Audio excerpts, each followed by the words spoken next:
சின்ன கிராமத்துல தேவிங்கிறவ தன்னோட கணவனோடையும் அவங்களோட மாமியாரோடையும் வசிச்சு வந்தா. அவங்களோட கணவர் சொந்தமா ஒரு கறிக்கடை ஒண்ணு போட்டிருந்தாங்க. காலையில எந்திரிச்சதுமே கோழி பண்ணைகளை திறந்து விட்டு அந்த கோழிகளை மேய வைக்கிறதா அவளோட வேலையே.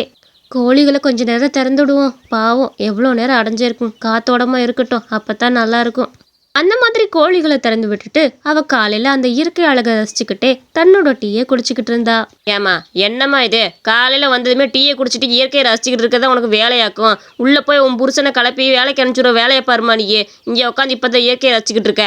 அத்தை கொஞ்ச நேரம் தான் தான் உட்காந்தேன், ரொம்ப நேரம் கூட உட்காரல, ஒரு 5 நிமிஷம் தான் உட்காந்துருப்பேன். உடனே வந்து என்னை திட்டாதீங்க, நான் போய் இந்த அவருக்கு சமைக்க போறேன்ல, சீக்கிரம் சமைச்சு முடிச்சு உங்க பையனை சாப்பிட வச்சுதான் நான் அனுப்புவேன், சாப்பிட வைக்காம அனுப்ப மாட்டேன் சரியா? அந்த மாதிரி சொல்லிட்டு அவளும் உள்ள போய் தன்னோட சமையல் வேலையை ஆரம்பிச்சா. அம்மா நான் கோழி கடைக்கு இன்னைக்கு சீக்கிரமாவே போகணும், அவ சாப்பாடு செய்ய கொஞ்சம் லேட் ஆகும்னு நினைக்கிறேன், அவளை எதுவும் திட்டாத, நான் கோழி கடை கிளம்புறேன், அவ அங்க வந்து கொடுக்கட்டும். ஏண்டா கொஞ்சமாச்சும் உன் பொண்டாட்டிக்கு புத்தி இருக்கா? காலையில் எந்திரிச்சதுமே இதை தான் நான் சொல்லிட்டு இருக்கேன், எப்போ டீ குடிக்கணும்னா இங்கே 10 நிமிஷம் உட்காந்து போடுறா, அந்த 10 நிமிஷத்துல போய் உனக்கு சமைக்கலாம்ல, கொஞ்சம் கூட அறிவே இருக்க மாட்டேங்குது. விடுமா என்ன பண்றது, இப்போ என்ன அவ தான் அங்கே கொண்டு வந்து கொடுக்க போறா, நமக்கா வேலை அவளுக்கு தான் வேலை, சரி நான் கிளம்புறேன் சரியா?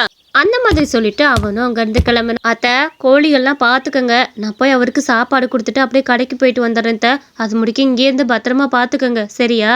ஏண்டிய உனக்கு முன்னாடி இருந்து இந்த கோழியெல்லாம் நான் பத்திரமா பார்த்துட்டு இருக்கேன், இப்போ வந்து எனக்கு சொல்ல வரையாக்கும், போடி எப்படி பார்த்துக்கணும்னு எனக்கு தெரியும், போய் உன் புருஷனுக்கு சாப்பாடை கொடுத்துட்டு கடையில் காய்கறியை வாங்கிட்டு வா, மத்தியான சமையலுக்கு சாப்பாடு செய்யணும்ல, கிளம்பு அவங்க மருமகளும் சாப்பாட்டுக்கு காய்கறியெல்லாம் வாங்கலான்னு கிளம்புனா. அடே ஆத்தே, வயசான காலத்தில் ஒன்றும் முடிய மாட்டேங்குது, கண்ணு சொருவுது, பேசாட்டி இவ வரதுக்குள்ளே கொஞ்ச நேரம் படுத்து தூங்கிட்டு வருவோம், நம்மளால முடியாதுக்கு மேலே உட்கார. அந்த பாட்டி உள்ள போன சமயம் பார்த்து அங்க வந்த நாய்கள்லாம் அந்த கோழிகளை கடிச்சு கொதறிடுச்சு. இந்த கோழிகளோட சத்தம்லாம் கேட்காம கூட அந்த பாட்டி அந்த அளவுக்கு அசந்து தூங்கிட்டாங்க.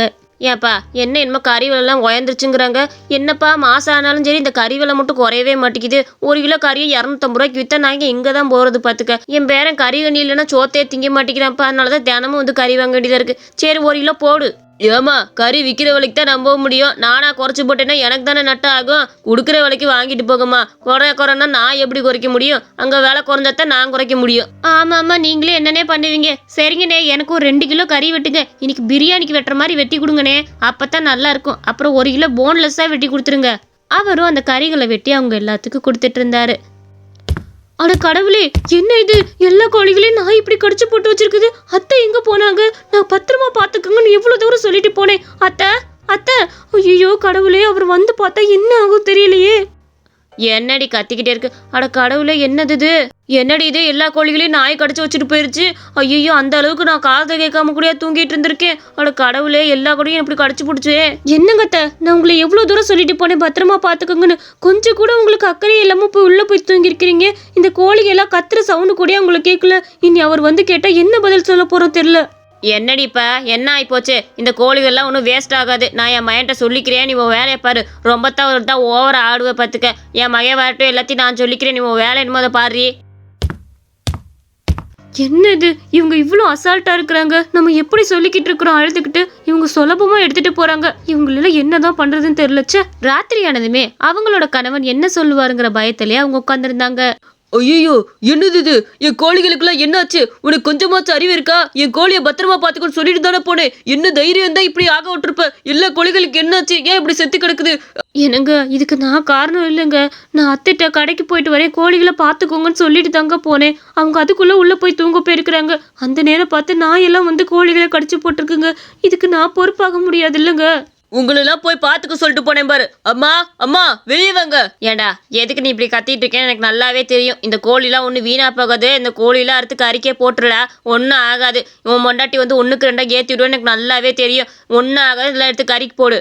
என்னம்மா சொல்ற, கறிக்கு போட சொல்ற, நாய் கடிச்சா அதெல்லாம் கெடுதி இல்லையா, அந்த கறியை போய் அங்க போட்டு மனுஷங்களுக்கு ஏதோ ஆயிடுச்சுன்னா என்ன பண்றது? ஏண்டா நான் சொல்றேன்ல அதெல்லாம் ஒன்றும் ஆகாது, போடுறான், நமக்கு லாபம் தான் முக்கியம், எவன் எப்படி போனா நமக்கு என்ன, நம்ம கொடுத்த கோழினாலதான் அவங்க உயிரே போச்சுன்னா சொல்ல போறாங்க, அதெல்லாம் ஒன்றும் ஆகாது, அறுத்து கறிக்கு போட்டு விடு. அத்தை வேணாம் அத்தை, அதெல்லாம் ரொம்ப தப்பு, அது உடம்புக்கு ரொம்ப கெடுதின்னு சொல்லுவாங்க அத்தை, வேணாம் அத்தை, அந்த மாதிரிலாம் பண்ண வேணாம். இந்தாடியே உன் வாயை முடிட்டு போடி, உன் கூட சேர்ந்தோம்னா எங்க கடையே நஷ்டத்துல தான் போகும், ஏண்டா அம்மா சொல்றது கேளு, அப்பதான் உன் கடை நல்லா வளரும், நான் சொல்றேன் சொல்றதை கேளு, இந்த கோழிலாம் அறுத்து போட்டு கறிக்கு போடு. சரிம்மா, அது கூட சரியானதான். இவ்ளோ கோழியை நம்மளால வேஸ்ட் பண்ண முடியாது. கறிக்கே போட்டுறேன், அதுல ஒரு லாபமாச்சு கிடைக்கும். அவ எவ்வளோ சொல்லி அவங்க 2 பேரும் கேட்குற மாதிரியே இல்லை. அவளுக்கு ரொம்ப மனசு கஷ்டமா இருந்தது. இவங்க 2 பேரும் என்ன சொல்லி கேட்க மாட்டேங்கிறாங்க. அது ரொம்ப ஆபத்தானதாச்சே, என்ன பண்றதுன்னு தெரியல. காலையில பாப்போம். காலையில ஆளுக்கு முதல்ல கடைக்கு வந்து இந்த கறியை போட வேணான்னு ரொம்ப கட்டாயப்படுத்திட்டு இருந்தா. எனக்கு வேணாங்க, போடாதீங்க.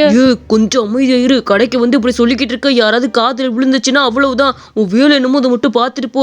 தயவு செஞ்சு இதை சொல்லி தொலைச்சிடாத. நமக்கு லாபம் தான் முக்கியம், அதை ஞாபகத்துல வச்சுக்க. வாங்கம்மா, வழக்கம் போல கறி வாங்க வந்துட்டீங்களா? ஆமா, என்ன இன்னைக்கு உங்க பேரனோட வந்துட்டீங்க? உங்க பேரனுக்கு கறி கடையை பார்க்கணும்னு ஆசைப்பட்டானாக்கும். இதுதான் உங்க அம்மாச்சி வாங்குற கறி கடை.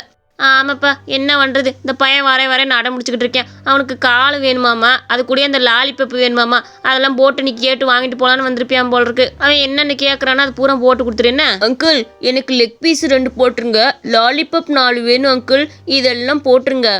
கொஞ்சம் பொறுப்பா தாராளமா நீ கேட்ட எல்லாத்தையும் தரேன். தொட பீஸ்லாம் உனக்கு நிறைய போட்டுறேன். இன்னைக்கு 2 பேர் சேர்த்தே போட்டுறேன், சரியா? அந்த குழந்தையெல்லாம் சாப்பிட போதுன்னு நினைக்கிறப்ப அவளுக்கு ரொம்ப மனசு வருத்தமா இருந்துச்சு. அதனால உண்மையை சொல்லலாம் நினைச்சா. அம்மா, ஒரு நிமிஷம், தயவு செஞ்சு யாரும் இந்த கோழியை வாங்காதீங்க. இதெல்லாம் நாய் கடிச்சு போட்ட கோழி. இவர் ஒரு பேரசப்பட்டு இந்த கோழில எடுத்துட்டு வந்திருக்கிறாருமா. நான் எவ்வளவோ சொல்லி பார்த்துட்டேன் இவர்கிட்ட, இந்த கோழிகளை எடுக்காதீங்கன்னு. அவர் கேட்கல. நீங்க தயவு செஞ்சு வாங்காதீங்க.